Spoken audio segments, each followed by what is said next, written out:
Yeah, fishing. Look at people. Look at his throwing the fishing net now. 1, 2, 3. 1, 2, 3. Good, good. Thank you. Cảm ơn anh. Thank you for wearing the life vest. Make very beautiful team. Okay. Gặp lại anh thầy. Gặp lại.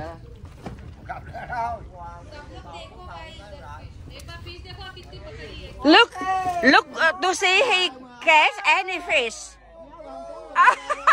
Okay. Rồi, cảm ơn anh. Tôi chưa. Cảm ơn anh. Okay. Smiling, smile, smile.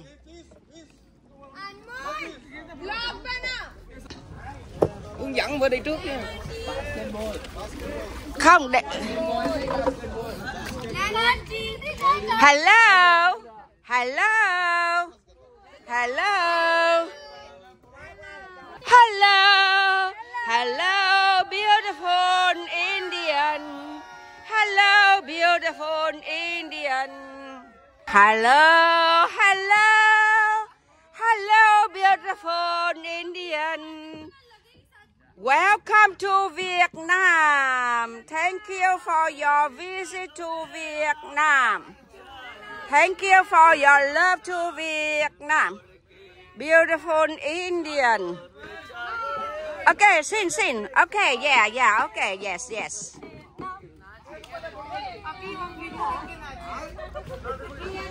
Beautiful. Look at me. Hello. Hello, everyone. How are you today? Okay.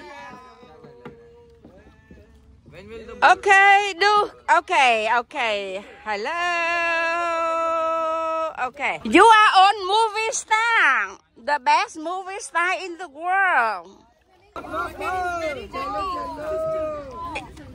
Yeah, we... Okay.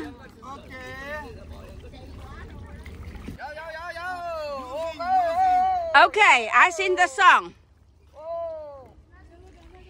Keep a smile in your heart and the brilliant, generous look. So the sea is bluer, the sky larger, and more love for life. A smile in every breath for inner peace and happiness. Let's go and give your smile to make life meaningful. Smile, smile, smile to make life more happy. Smile, smile, smile to make life more happy. Thank you. Be safe, everyone. Don't stretch your legs and your arm outside, please. and always wear life vestly for beauty and safety.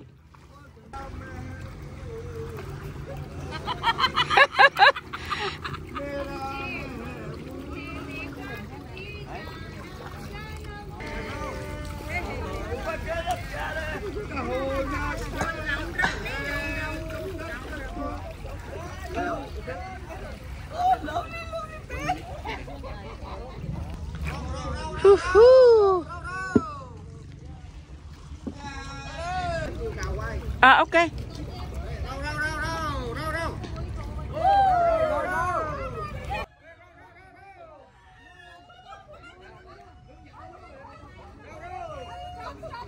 Beautiful, very beautiful.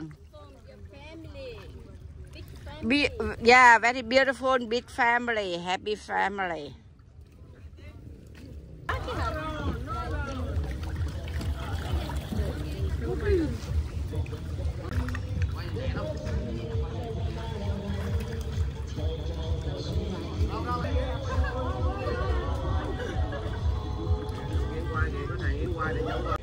Ok, con quay xíu đi. Quay cho họ xíu. Quay xíu. Okay, there will be a special boat to do the routing. Yeah, the routing. But now you can do slowly now.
Dạo.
kia.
Hello, hello, hello.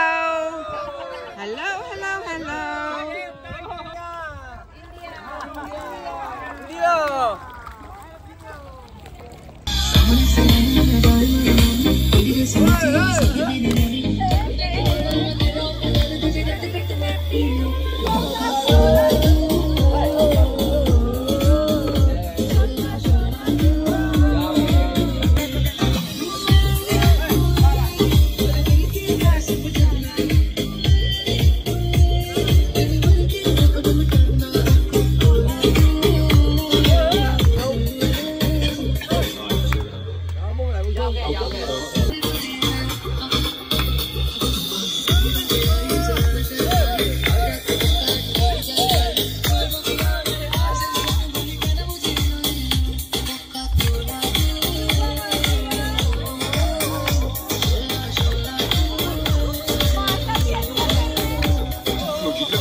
Hello, hello, look at me. Hello, hello, hello.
Good, thank you, thank you.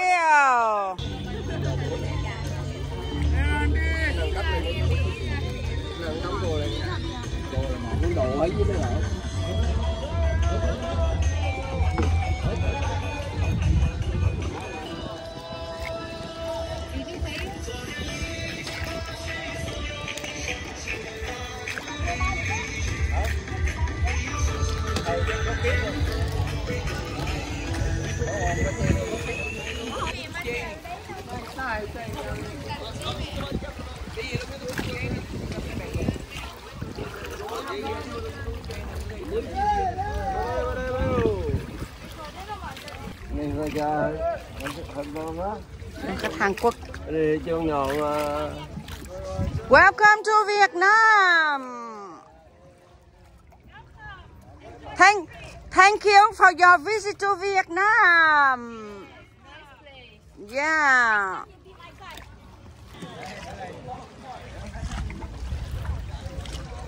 Next time, take me your tour guide.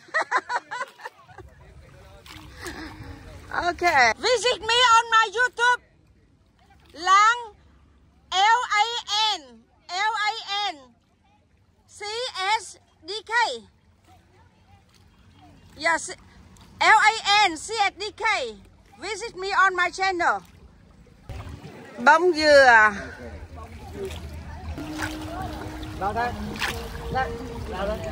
Enjoy the basketball. Any enjoy basketball tour? Raise your hand. Okay. Very good service. Okay, cho tôi vô. Yeah, photo. Okay, enjoy. Okay. Now anyone want the beach, come to the beach. About the video, I will, because it's so many video, I will put it together and put on my YouTube channel and send the link to you because too many to send you. Okay? Are you happy with that? Are you happy with that? Okay.